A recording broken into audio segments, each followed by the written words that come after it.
Hello, welcome everyone.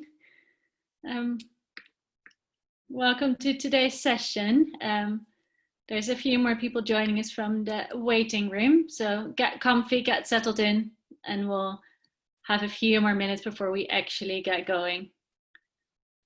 So yeah, if anyone still wants to run to get a cup of tea or a glass of water, I know it's quite hot in most places today, then get up and do that now. And lovely to see so many of you here already.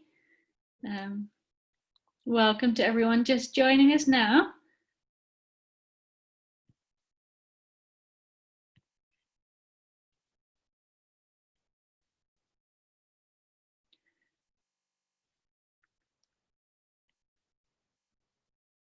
I see most of you seem to be comfortably sitting down and not running around anymore. So I think we might as well just get started soon, and there's always people joining us later on. But yeah. All right, very many of you, more than 40 already. But yeah, welcome again to everyone who just joined. And I think we might as well get going. So thanks everyone for making time to join us today for a session to talk about measuring and improving project impact. I hope that's what you all were here for.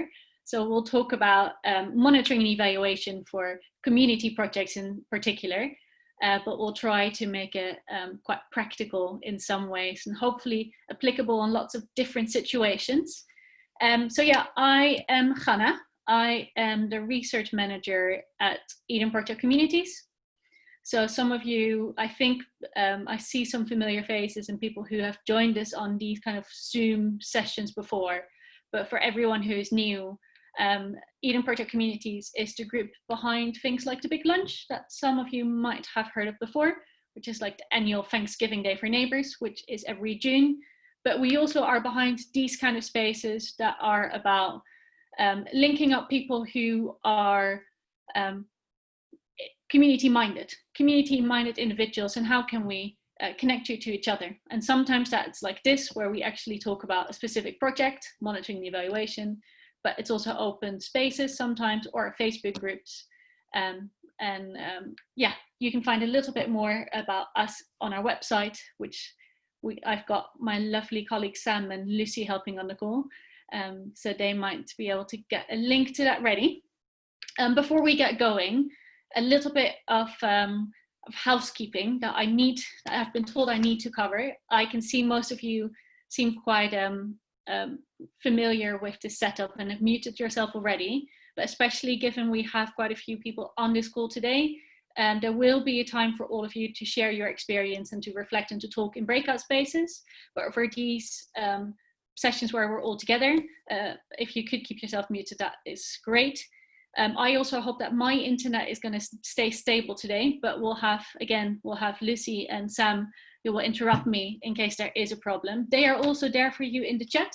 So if there's any questions you have or problems, the chat is the little icon that you should have at the bottom of your screen. That is also where you can find your camera and how to mute yourself on the microphone. We are recording today's session, which is a video that will be shared later. So for anyone who would prefer to not be on the recording, just turn off your camera now as well, and then you won't be on there. We are not sharing any notes for today, but there is a PowerPoint presentation that I will be talking you through. So anything that's on the PowerPoint presentation, that PowerPoint is going to be shared. There's a few resources we'll share afterwards as well. But if there's anything that I say that you want to hold on to that's not on the PowerPoint, then do make some of those notes for yourself. And then I think that is housekeeping covered. And then we might as well get going with today. So a little bit about what to expect. I think it is a bit of a whistle-stop tour of everything to do with monitoring and evaluation. Now, I hope you're all ready to do a little bit of reflecting as well on your own situation. So whether that is you being involved in a community project, in an actual organization, a CIC, or maybe that's even just having plans for something you would like to do in your community at the future. I hope today's a little bit of a combination of me doing a bit of a presentation and talking about the different stages of monitoring the evaluation, things that you might want to keep in mind, but also a space for us to talk about how that applies in our own situations. That said, I'll try to cover it all. It's quite a lot, but we'll see how we get going today. To start us off though, I am going to share with you a Mentimeter. I hope I can get this up. You can all see this. Let's see. So can you see this? Can you see my screen now? Perfect. I see a few thumbs up. I'm not sure if anyone has done a Mentimeter before, but it says it on the slide now. So if you have either a phone or maybe even like the computer that you're on now, if you open a web browser and then go to www.menti.com, like it says at the top of my screen, and then you should be able to put in a code, the code also on the top of the screen, 240688. Ooh, and I see some of you have found it and are answering this question. So I just want to know a little bit like, how are you doing? What kind of monitoring evaluation are you doing at the moment? Anything, nothing at all? Hope you can find it, and we'll keep this up for a little bit to give you all time to get here. All right, we have a few people coming in who say they're very well on their way and have lots of evidence. So I'm going to rely on all of you to help me out today because you are the experts. Also, some people still at the start.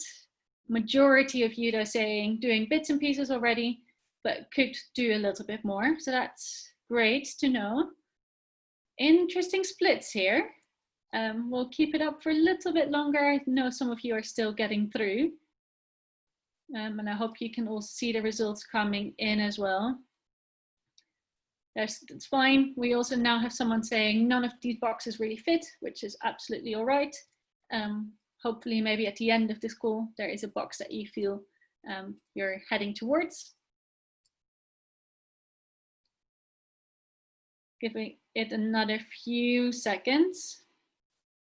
But it's interesting to see. I'm quite glad that the majority of you saying you're doing a little bit of monitoring in the evaluation. So you're not completely new, but there's space for improvement. And then it's, I guess, up to me to see if I can help you nudge along.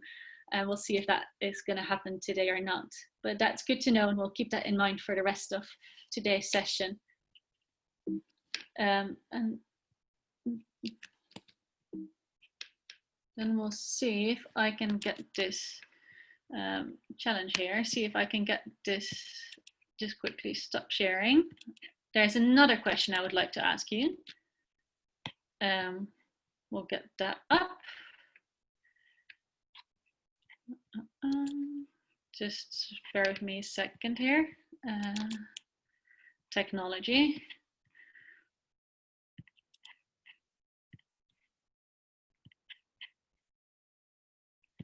All right, this is a second question I would like to ask all of you.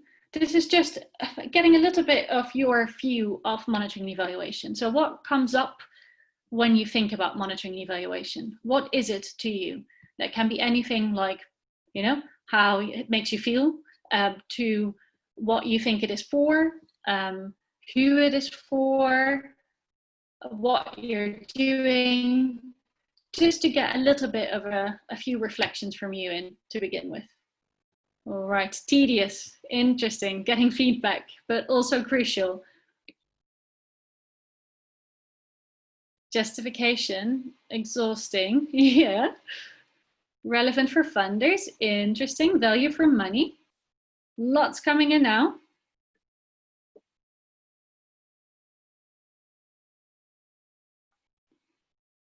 Quite glad to see important coming up a lot and being the biggest word here.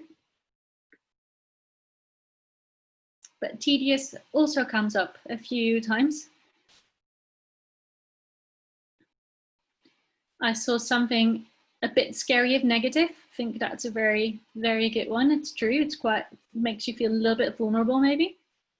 Necessary, a chore.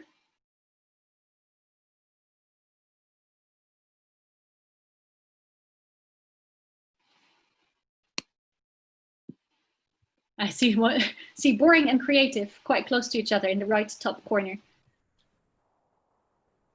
Just if anybody kind of isn't able to access that, feel free to write it in the chat as Isabel has. So she's put often seen as a funder requirement, but should also use it to inform your own delivery. So if others are finding it difficult to get onto Menti, just feel free to add it in there. Good suggestion, Sam. Thank you for that. We'll leave it open for another minute or so to see if anyone else comes through. We've got a lot coming up already. And these are actually some slides that we can share. These findings we can share with you as well.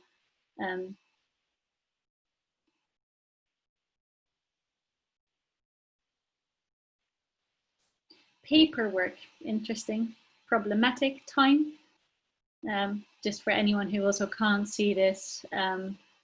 Review, a learning tool I see, something about measuring social change. Again, important seems to be the main one coming up. And obviously, I'm a little bit of a nerd. Both Sam and Lucy know that I'm a little bit of a data nerd with monitoring evaluation. And I hope that maybe at the end of today, all of you are slight nerds about this as well and actually see how important it is. But also it can actually be, if you do it well, I think it can be quite fun as well. So I'm going to challenge that person who said it was boring. And I'm going to challenge that and see if we can make it a bit more exciting. But with that said, just seeing if anything else really comes up here a lot. Yeah, relatable, crucial, fun. Oh, there is a few people saying fun. That's good to see. Oh, a bit more coming through. But I think oh, even more. Sorry, I wanted to already finish this, but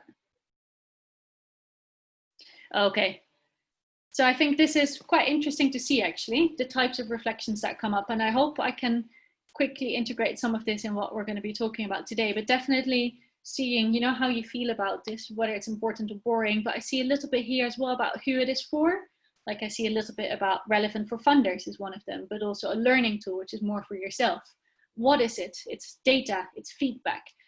So all of these things I will try to cover today and just have a conversation about what we really mean by monitoring and evaluation and what we're going to do.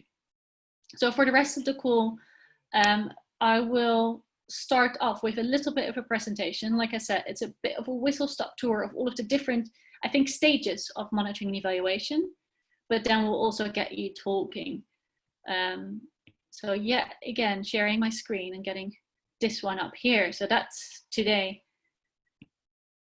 Hope you can see this. Is this working? Still also coming out loud and clear? You can hear me? Oh, good, great. All right, so this is first part of my presentation, and then I promise I will get you in your breakout space. So what are we talking about today? So we're talking about monitoring evaluation, and there's lots of different ways I think you can define monitoring evaluation, but just as a bit of almost like a summary also of what we were just talking about in our Mentimeter, it's the systematic collection of information in order to improve decision-making and enhance organizational learning, with the ultimate aim of bringing about programs that better meet needs and lead to improvements in targeted social, economic, and environmental conditions. A lot of words there. But that's the what that we were talking about. So it is the systematic collection of information, and especially that systematic is something that we will talk about a little bit more today. This is the who for. If you would ask me who monitoring and evaluation is for, it's for an organization, or maybe in some of your cases, individuals. It's for your CIC, it's for your mutual aid, it's for your organization. And I know a lot of funders care about your monitoring and evaluation and your impact, but first and foremost, I think if you want to do it well, it's about you knowing how to better meet needs. So even when you design monitoring and evaluation, make it meet your needs and not always your funders' needs. Easier said than done, but that's I think, to get us started with what monitoring and evaluation really is. The other bit of introduction here maybe is, I sometimes find it quite helpful to think about monitoring and evaluation as two quite different things, because they are. So also reflect on what you're doing, whether you're monitoring and your evaluation or evaluating. To break that down, some of the differences are monitoring is ongoing. You constantly collect bits of data, and whether that's like data in a classic sense of survey data, or whether that's just in a conversation. We'll talk about that later, of different methods of collecting data, but also even the word data can mean lots of different things. Whereas evaluation is almost getting all of that data together, and then one-off, when you hit a milestone, or maybe when it is like a reporting that you need to do, that's when you then evaluate everything that you've collected. And you might be collecting a little bit more specifically for your evaluation. Monitoring, in a way, is also neutral. You're just collecting the data, you're getting everything in. Whereas only when you're doing the evaluation, that's when you're then actually using it to judge something. So you're talking about how efficient have you been? How much impact have you really had? Monitoring is more neutral. Evaluation is with judgment. And with that in mind, monitoring is also more for internal purposes. You're never ever going to share the sheer volume of monitoring data that you get in. That's not something that's for people outside your interest group or like your organization. Evaluation, as much as we were just saying, it's always for your own purposes, it needs to fit your needs. That is something you might also share externally. You know, you might eventually create a report that also goes to external people, to funders. And we'll talk a little bit more about the bits of jargon that monitoring and evaluation unfortunately has. But to start off with a bit of jargon, monitoring is more about your activities and your outputs. And again, we'll talk about outputs in a bit. And evaluation is more about what happens after. So more the long-term impacts, the outcomes and the impact. Again, we'll get back to that and break down what exactly that is. When I was preparing this presentation, I was also thinking about how can I really try to bring this to life. So I thought, you know what? I just welcomed you all at this webinar series that is run by Eden Project. We monitor and evaluate these sessions. The whole act of me doing here and being on Zoom, we could collect a little bit of monitoring on that. So for some of you who have been here with us before on these calls, you know that at the end we'll share a survey link. This is the logo of SurveyMonkey. And there's a few questions I will ask on SurveyMonkey, specifically what you thought of this call today. So I'm taking a risk here. I'm using my own evaluation or my own monitoring, and I might just now have a very negative monitoring, but we'll see about that. But you will get, and that's monitoring. We collect that after each of these Zoom calls that we do. So if you've joined us for a few, you will have seen that survey a few times. Whether that doesn't have a judgment. That's not something we're going to share externally. That's not evaluation. Evaluation is going to come when we collect all of that data together, and then we make a judgment call on how impactful we think it has been. So that's something, it says September, October, not yet sure when exactly our milestone is going to be and when exactly we'll need a wider piece to evaluate the overall series and not just individual activities. So I hope that makes sense. There's a difference between monitoring and evaluation.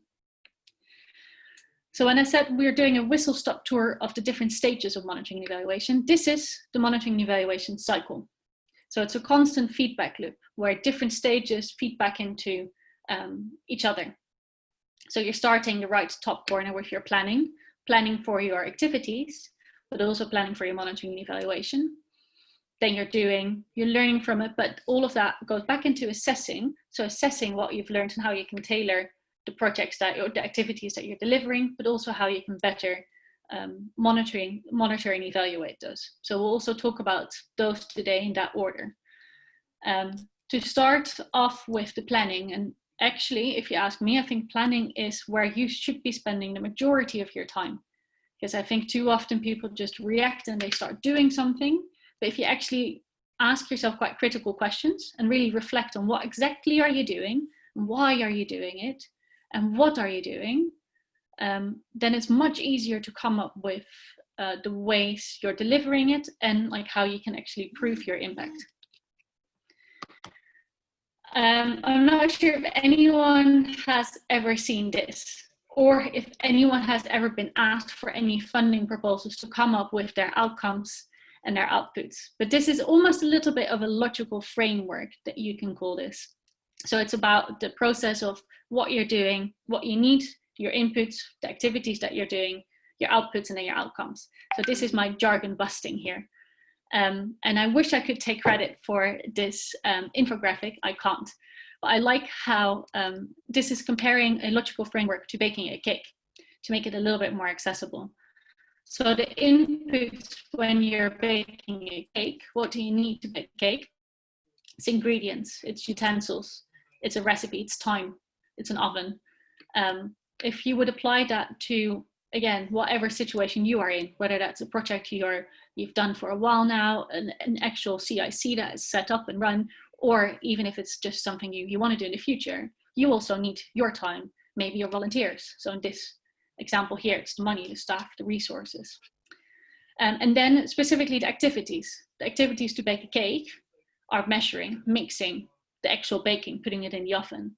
For a project, your activities are like quite straightforward, right? The activities you're doing. So what are your verbs, you know? What are you delivering? So in this example here, it's about delivering counseling sessions. Our case here today is me talking to you over Zoom. The outputs, so this is where it becomes a little bit trickier, and what people sometimes find difficult is the difference between outputs and outcomes. Outputs are what happens immediately after the activities, the immediate result of your activities, I should say. So the immediate result of baking a cake is having a cake. The immediate result of delivering counseling sessions are 10 people have received counseling. I don't know how many of you we have on this call now, but immediate result of my activity is that X amount of you have heard about monitoring the evaluation. And then the outcome is what happens as a result of that result. So after having a cake for 10 people are happy, they're full.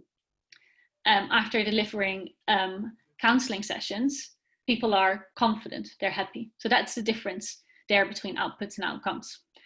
And you might have heard me say this is a little bit of something you could call a logical framework. Don't get stuck here in not being able to really properly read this slide, because this slide is almost here mostly as a reminder for myself that this is a template for a logical framework. And I'm going to share this with you afterwards, after our call today. So this is the same steps, but then empty. And for you to actually start thinking about putting those in yourself. And I think by actually challenging yourself to write this down in a template means that you really need to be thinking about how do they link? You know, do my activities actually link to my outputs? And my outputs, what kind of outcomes are linked to those? And does that relate to the overall aim of my project? So throughout the breakout spaces, there's going to be 2 today.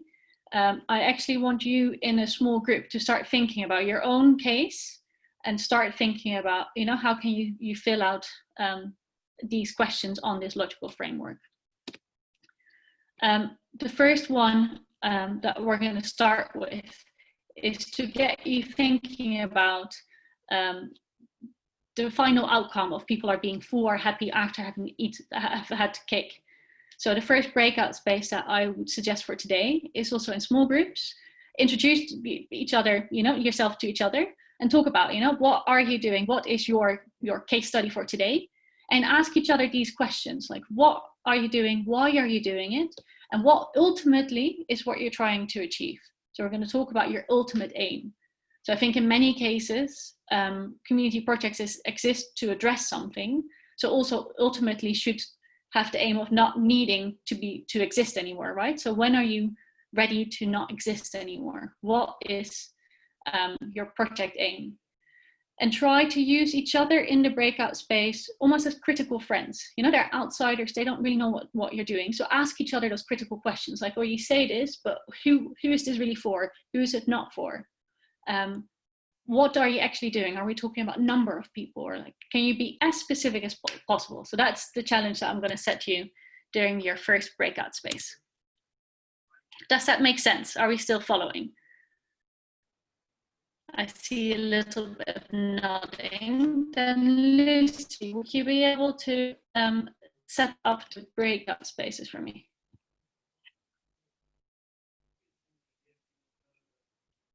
Yep, just doing it now.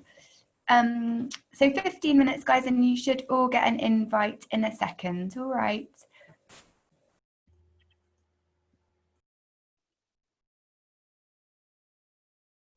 Hope you had nice conversations about your projects and why you're doing them. I see a few nods, so that's good to see. Glad it was a good breakout space. All right, I think still a few people in their breakout spaces. Yeah, we've just got we're going to interrupt their conversations.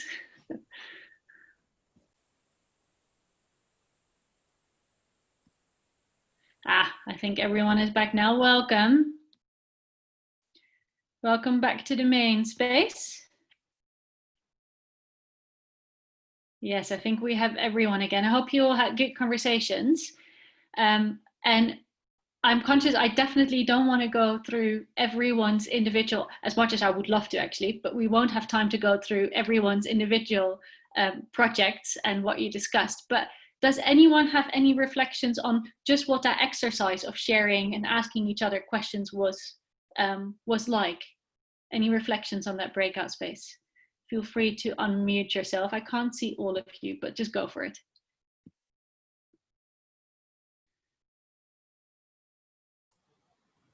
I'll jump in there if no one else is speaking. Yeah, so our breakout room was really interesting. I think the three of us have experience of similar projects, but also from different perspectives. One of the things that we talked about in terms of evaluation was why do it and what feedback you get from it. From my perspective, from a community group, often you evaluate and you send it off to a funder and you don't hear anything more. So I think that's something that's worth considering if you're evaluating things. Give people some feedback on that, because that can really help. And trusting people to go with their gut when they make decisions, and not trying to evaluate why they made that decision too much, because it kind of takes the nature, it takes the ability to act instinctively out of making decisions, I guess. Nice, thank you for sharing, James. Anyone else who wants to share, just reflect on the experience of being in the breakout spaces?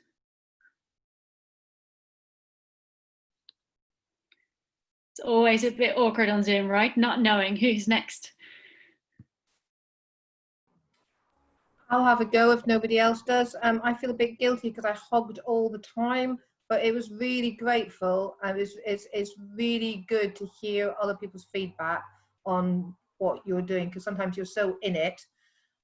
Sometimes you think that it's too obvious to say something, whereas in fact it's not obvious, and it's quite positive to to expand that in terms of the stuff that you're writing, really. So I was very grateful. Thank you.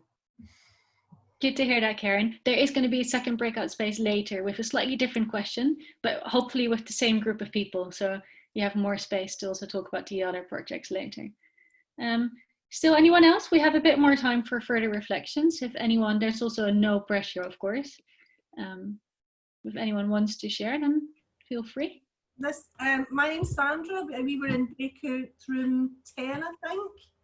And we didn't focus on the framework. We were talking about how lots of people, like funders, are always really focusing on the quantitative data, and what some of the challenges were of trying to capture qualitative data virtually.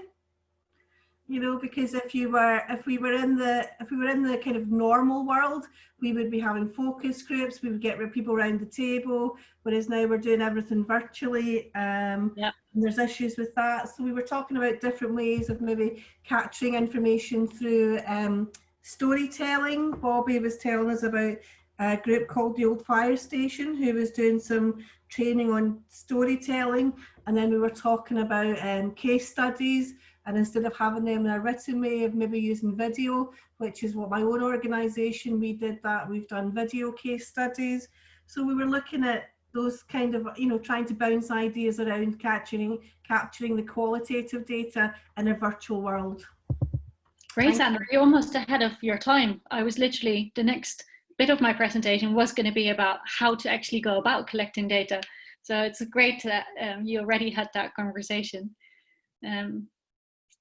Interesting also to hear the variety of conversations from, talking about the expectation with funders to conversations like Sandra had about qualitative versus quantitative and how can you go about that. Now we're not really face to face that much. Anyone else with further reflections? Hannah, Claire Crowley has put in the chat, I think it's useful to scrutinise yourself at times. I don't know, Claire, if you wanted to expand on that, or whether I've just completely and utterly put you on the spot. So feel free to tell me to jog on if so. No, it's okay. I did take up quite a lot of time in the group as well, so I don't want to say too much more. I just think that when you, yeah, like someone else said, when you're doing what you're doing constantly and you just go through the motions sometimes, and it is good to stop and reflect. And it's also good if other people outside your project do ask you questions, because it makes you think harder, I think. Interesting point, Clara. I completely agree. And I think also sometimes, especially if it's quite a small group of volunteers, say, or a small organization, I think a mistake that some people make is actually trying to put themselves outside of the monitoring and evaluation. You try to be as neutral as possible, but we all know we're all human. We all have an attachment to our project. So I think the key that you were talking about is like being reflective at times. And I think also just being honest with ourselves, and even in the monitoring and evaluation, all of us as individuals have also gone on a journey. All like the project we're involved in also has an impact on us. And that is as much part of the monitoring and evaluation as the data you collect from other people who are part of this. So I think as long as you keep that being reflective and kind of almost keep being honest about what you're including, then I think totally you're part of it yourself as well. I'm not sure what I would call it scrutinizing yourself. I think just including yourself, but definitely. All right, we'll give one more minute for if anyone wants to reflect, and then we'll get back to the presentation mode. I see Gail, do you want to go? Yeah, one thing that we touched on in our discussion was the invisible impact of a lot of projects when, it contributes to something that happens a lot further down the line, or you've got an audience that's quite transitory. So you're not working with the same people. You can't see, from one week to the next, any kind of defined measurable factors. Yeah, very tricky. And being completely transparent with you, like even, me using our Zoom call as an example, also why when I was talking about the evaluation bit versus monitoring, why there's still question marks there is exactly the same reason. Like how are we going to really thoroughly be able to measure exactly what the long-term impacts are, also with this group of people, and especially between the different calls being different people. So I see your challenge, and it's not, unfortunately, not one that has a very straightforward answer either. Yeah. And I think, and another point that we touched on as well was a bit of a sense of imposter syndrome, in that, people sitting down to do monitoring and evaluation are kind of often led to believe it's overly complex and it involves a lot of work, and they start to question whether what they're actually doing is the right thing and a good job. Yeah, there is something about monitoring and evaluation, people thinking they know what they're doing, and I kind of quite dislike it. I don't think monitoring and evaluation should be difficult, but let's see if we can keep debunking that a little bit more the rest of this call today. Thanks. All right, then I think I'll start sharing my screen. For any more thoughts and reflections, please feel free to keep putting them in the chat. And we should also have hopefully a little bit more space for questions at the end of our presentation or our session today. I hope you can all see that again. That is where we left off with the presentation. And like Sandra was saying, I think the next step for us in this timeline of different stages of monitoring and evaluation, from the planning and from talking through what exactly do you want to achieve, what exactly are your outcomes, we're now moving to that stage of actually doing. So I want to focus a little bit more on how can you actually go about collecting, monitoring, evaluation data. I think the first part of this is also the whole word data. What data is a little bit like Gil was saying. I think it's the monitoring and evaluation people who like to use jargon and make things sound very difficult and complicated. But I bet all of you have a lot of data already. It's just you might not have thought about it as data.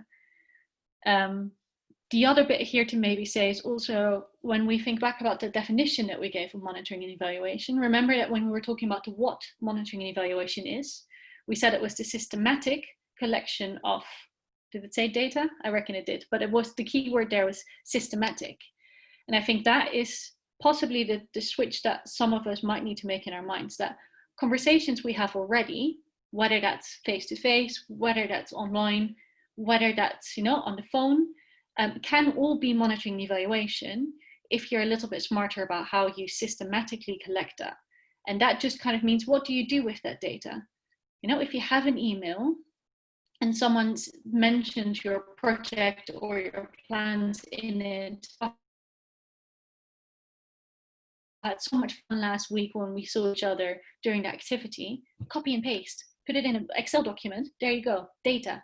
You might not think about it as data, but it all is data. And I think there's a lot of ways to collect data that can be quite creative, can be quite fun.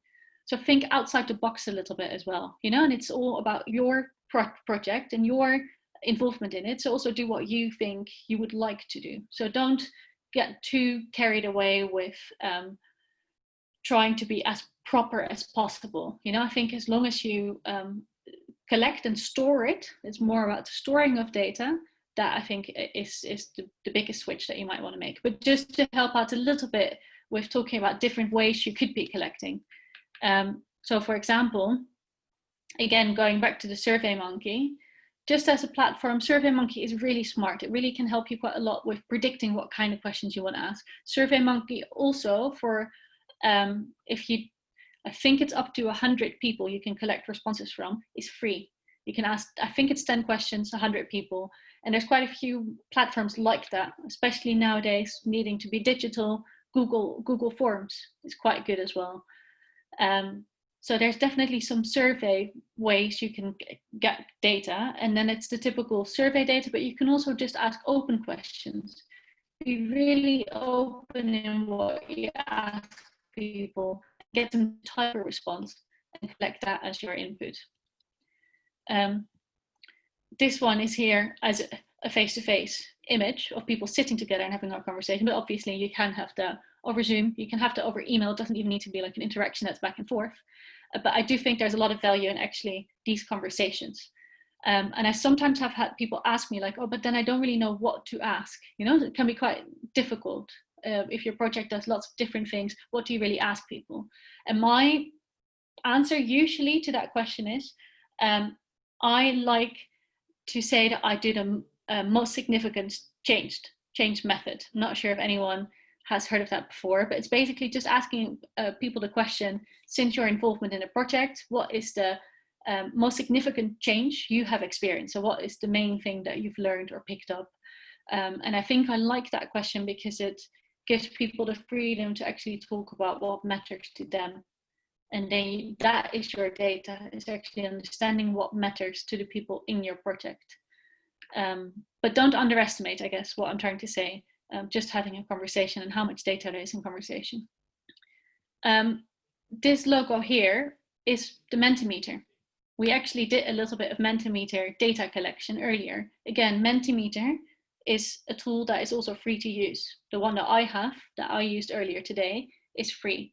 You can only ask a few questions, but if you are together with a few of your participants, other people, volunteers involved in your organization, it's quite a nice way of anonymously getting little bits and pieces of input. And I like Mentimeter because it's very transparent. All of you could see all of the results straight away. But similar lines, Zoom also has an option to do polls. Facebook even has an option to do polls. So break it down in smaller bits and pieces, and that's how you can get data. And again, think about your data creatively, because I reckon all of you are on Facebook. All of you on Facebook might have had conversations, or might even have like a Facebook group where people talk about the project. Some of that can be monitoring evaluation data if you store it properly. And again, what I was trying to say earlier is don't overthink it too much, I guess is what I'm trying to say. Some people might be worried about bias, you know, like having a bias in how you collect data. What I'm trying to say is every single method has a bias, always. You're not going to get away of having a bias. Even some of the projects that I do for EM projects, so for example, the Big Lunch, when we evaluate that, it's a massive beast of a project, and there's a lot of budget involved in that. So a lot more than quite a lot of small community projects, but even that has limitations and a bias. But when we think back about that monitoring and evaluation cycle, there's always that stage of assessing and learning. Okay, so what have we done? How can we assess and improve that for when we go back to the start of the planning? So just go out and do and learn and close those feedback loops, but don't be too scared not to do something because you're worried about a bias or not finding the ideal method. There isn't such a thing as ideal methods.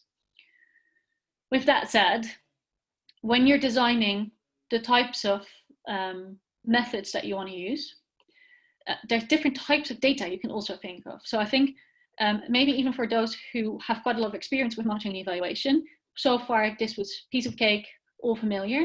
Maybe this is something that you can reflect on a little bit more and think about the types of data that you have already. And ideally you want to have a bit of a combination of all of this data. So to give examples of, you know, what are we talking about, these different types of data. Again, taking today as an example, user data.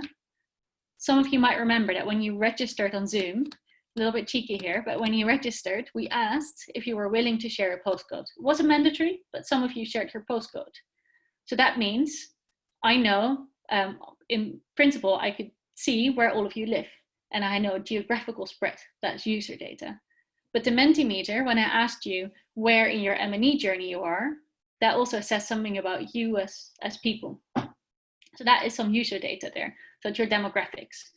Ideally, you want to know also age of your participants, all of that. That's user data.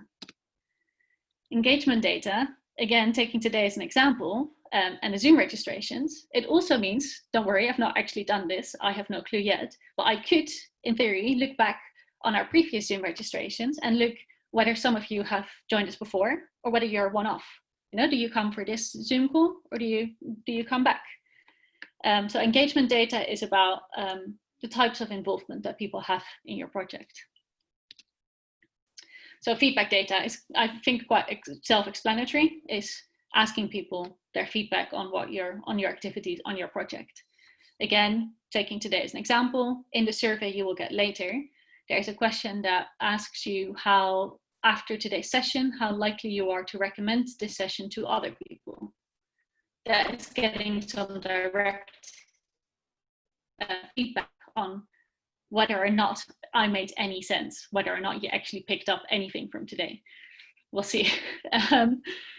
Output data. So again, this is the cake, remember? So the immediate result of your activities.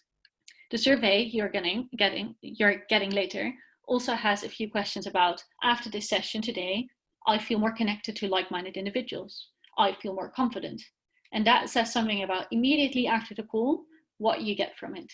So that's what immediately happens after your activities. And then again, the impact data, as I said earlier, is also something that all of us know is a little bit trickier, and it's more about the long-term impacts. So actually maybe going back to some of you in a few months and asking, oh, do you still remember that call? Maybe you don't remember it at all. And then that says quite a lot about the impact we might have not had. So these are the different types of data you want to be thinking about. And ideally you want to get all of them, but you know, start small and start with your feedback data and your output data. That's what I would suggest. Okay, then I will stop sharing again.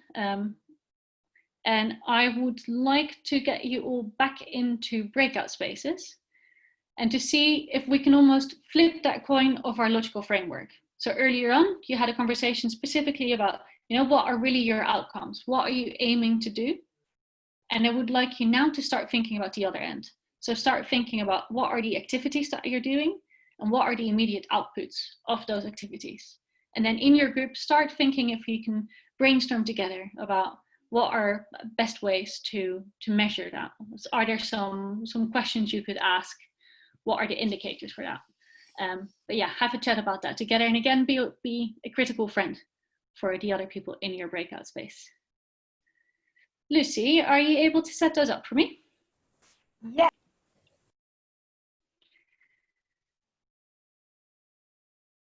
Because I can't see everyone at the moment because my presentation is shared already, but I think majority of everyone is back in the main room. We'll give it another few seconds. I hope you'll have another good chat together. Because of the time that we have left, it's not actually all that long anymore. I think we will there's a few reflection slides that I just want to go through, and then still hopefully have time for a few questions towards the end. So yeah, I think if everyone's here now, I will get going. So there's this, remember the monitoring and evaluation cycle and the different stages that we were talking about for monitoring and evaluation. There's 2 left, and actually, I don't want to do too much talking about them anyway, even if I had lots of time, because this really is different for everyone. And this completely also depends on what you ended up doing for your planning and your doing stage. But just for your learning stage, and actually want to reflect a little bit on what James actually said after the first breakout space is about, you know, who is it for and what do you do with your information? Not just for funders, but I think once you have all of your data in, it's a balancing of positives and negatives, but please don't forget that this is also for example, your volunteers, you know, being able to celebrate that you can see the fruits of your work, you know, all of the effort that they put in, and use that as a way to keep engaging your volunteers because they see why they're doing it. Also, if you are ever reporting on data, there's a few more actual websites with a few more tips and tricks that I have as the final slide of the presentation, and these different principles are on that as well. But these are some principles to maybe keep in mind for when you are sharing some of your findings.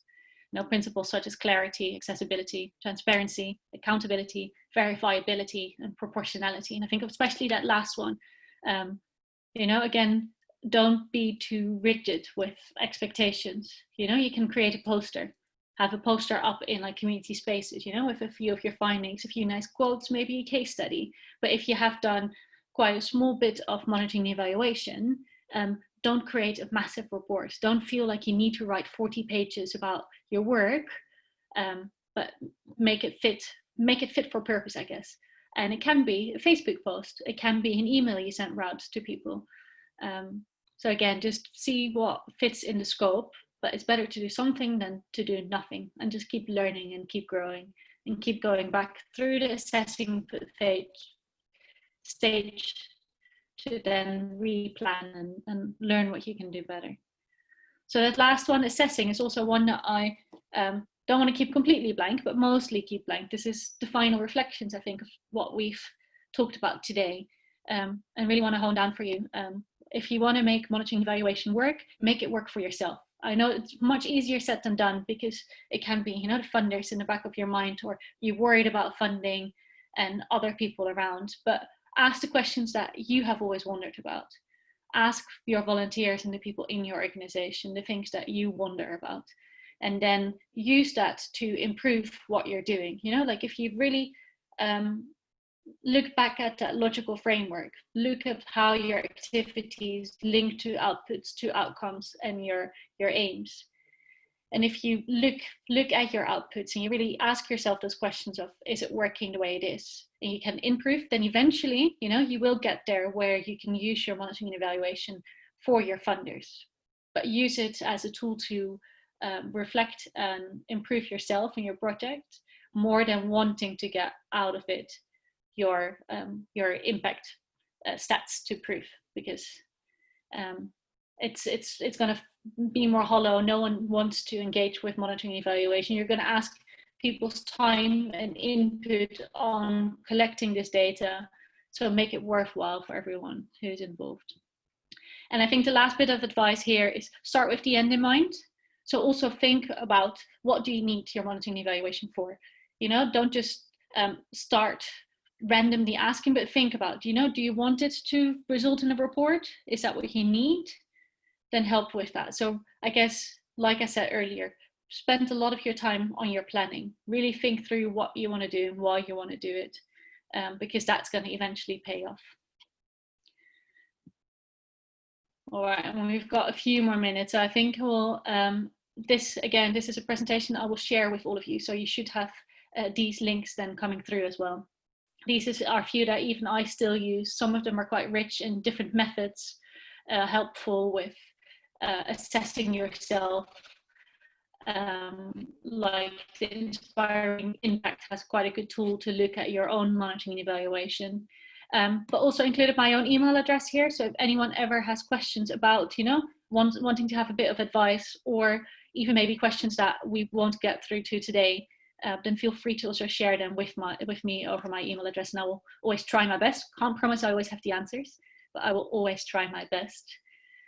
And I think with that, that is the end of my presentation, and then we still have a few more minutes just for final reflections, for questions, and yeah, we'll hand over to all of you. And like we did with the reflections after the first breakout space, feel free to unmute yourself, put something in the chat if you want, and go for it.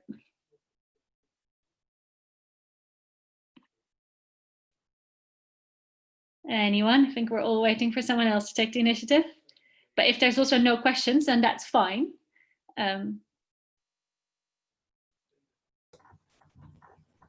If no one else wants to go first. Go for it. So I just wanted to say it was really nice having a conversation with two so incredibly different projects. And then the idea of participative cartography and the way that you can map the impact or the individual action on a map and then see the results from that, build up from that. I think that's a really interesting idea that I would never have considered. So it's something that I was entirely unaware of prior to this. And I can see the different way that that idea can be used in both of those projects, but also in my own. And then, yeah, no, it's been really interesting and helpful. So thank you. Great, happy to hear that. And nice to be able to be participatory in your data collection, absolutely.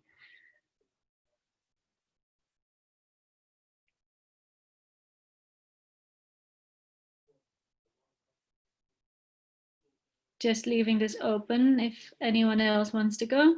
Again, no pressure whatsoever. I also see that James shared another good app that I have actually not heard of, so I will be exploring that after our call.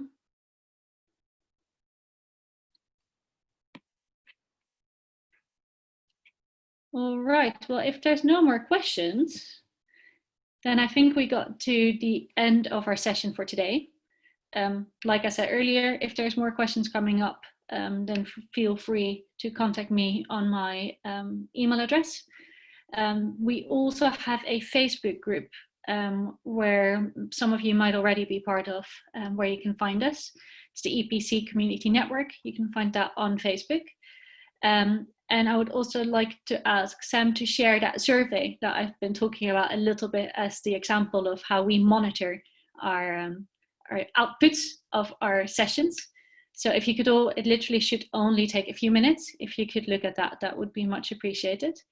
And I think, for further sessions like this, you should also be able to find them on our Facebook group and Facebook page. And I think that was all of the outro housekeeping that was on my side. So thanks again, everyone, for joining us today.